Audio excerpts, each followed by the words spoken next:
Hello students, SBN college of education की online classes में आपका हार्दिक स्वागत है। हमने पिछले वीडियो में बुद्धि परीक्षण के बारे में पढ़ा था। बुद्धि परीक्षण क्या होता है, किसकी बुद्धि की जांच की जाती है, कितने बुद्धि परीक्षण होते हैं, इन सब को एक सारणी में हमने उतार लिया था। इसके बाद में हम बुद्धि परीक्षण के बारे में हमने कहा था किसे कहते हैं। चलो हम आगे की कुछ सामान्य बातें करते हैं आज, जो कंपटीशन की दृष्टि से भी बहुत महत्वपूर्ण हैं और हमारी एग्ज़ाम डीएलईडी की एग्ज़ाम के दृष्टिकोण से भी बहुत ही महत्वपूर्ण है। हमने बात की थी बुद्धि परीक्षण में कि बुद्धि परीक्षण क्या है। बुद्धि परीक्षण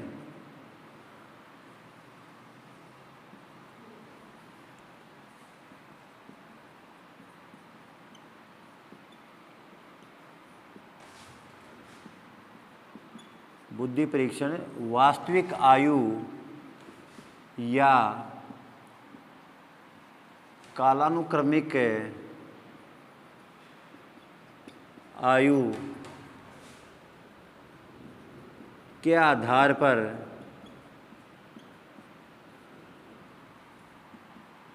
वास्तविक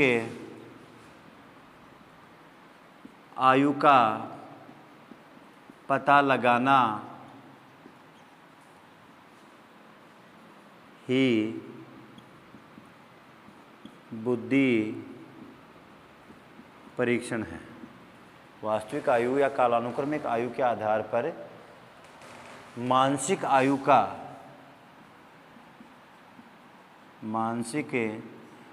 का पता लगाना ही बुद्धि परीक्षण कहलाता है। अब यहाँ दो शब्द आ रहे हैं, वास्तविक आयु और मानसिक आयु। देखो, इस आयु के आधार पर जैसे एक मैं कहूँ कालानुक्रमिक आयु, आज हमारा टॉपिक यही रहेगा, कालानुक्रमिक आयु, मानसिक आयु, बेसल आयु, टर्मिनल आयु, शैक्षिक आयु।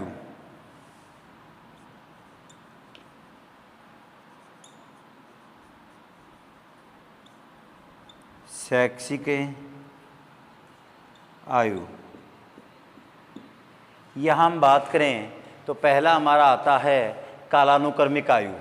कालानुक्रमिक आयु, काल के अनुसार बालक की या व्यक्ति की आयु बढ़ना ही क्या कहलाती है, कालानुक्रमिक आयु। जैसे एक बच्चा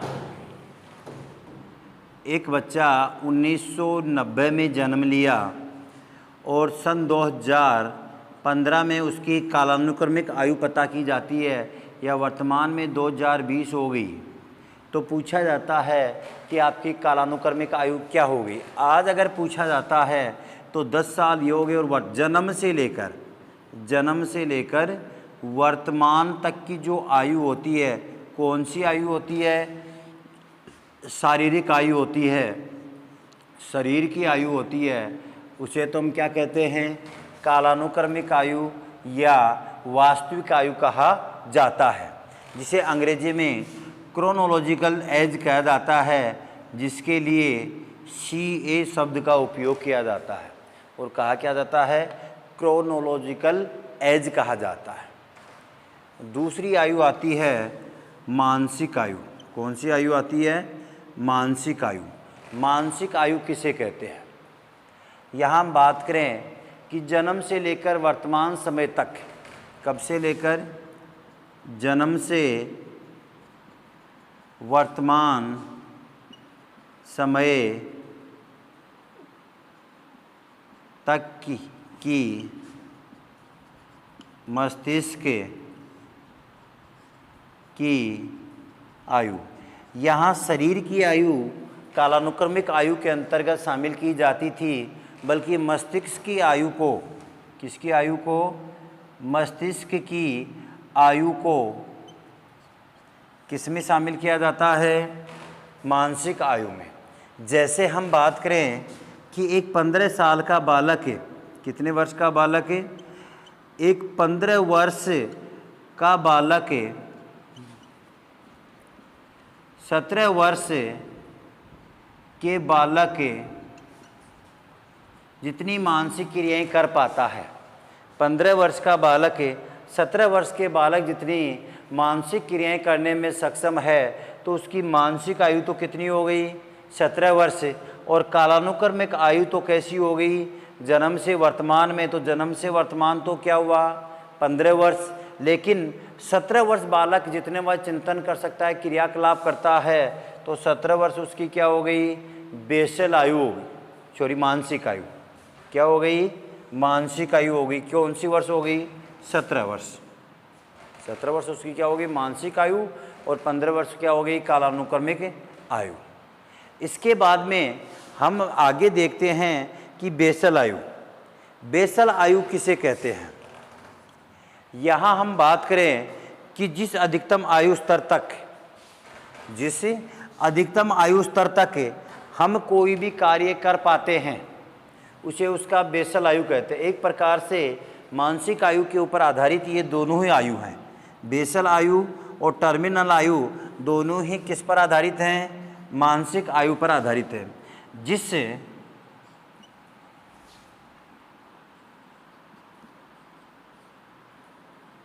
अधिकतम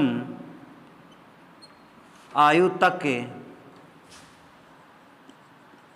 के कार्य को व्यक्ति संपन्न कर लेता है,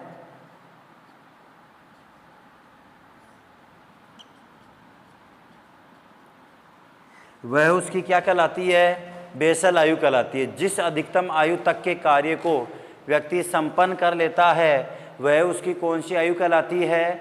बेसल आयु कहलाती है। नेक्स्ट आता है टर्मिनल आयु। तो इसमें कहा जाता है कि जिस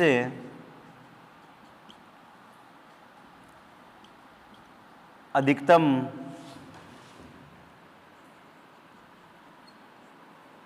आयु तक के कार्य को व्यक्ति नहीं कर पाता, तो वह उसकी क्या कहलाती है? टर्मिनल आयु। अब यहाँ देखते हैं इन दोनों को ही कि एक 10 वर्ष का बालक है जो 12 वर्ष जितने या 12 वर्ष का बालक है, उस बालक जितनी मानसिक क्रियाएं करने में सक्षम होता है। या कहें कि सोहन 10 वर्ष का है और मोहन 12 वर्ष का है। सोहन 10 वर्ष का सोहन 12 वर्ष के मोहन जितनी चिंतन कर पाता है, वह उसकी कौन सी आयु हो गई? बेसल आयु। और रोहन है, वो भी 10 वर्ष का है, सोहन भी 10 वर्ष का है, लेकिन रोहन है वो 8 वर्ष के बालक जितनी ही मानसिक क्रियाएं संपन्न कर पाता है, तो रोहन की 8 वर्ष क्या हो गई? टर्मिनल आयु।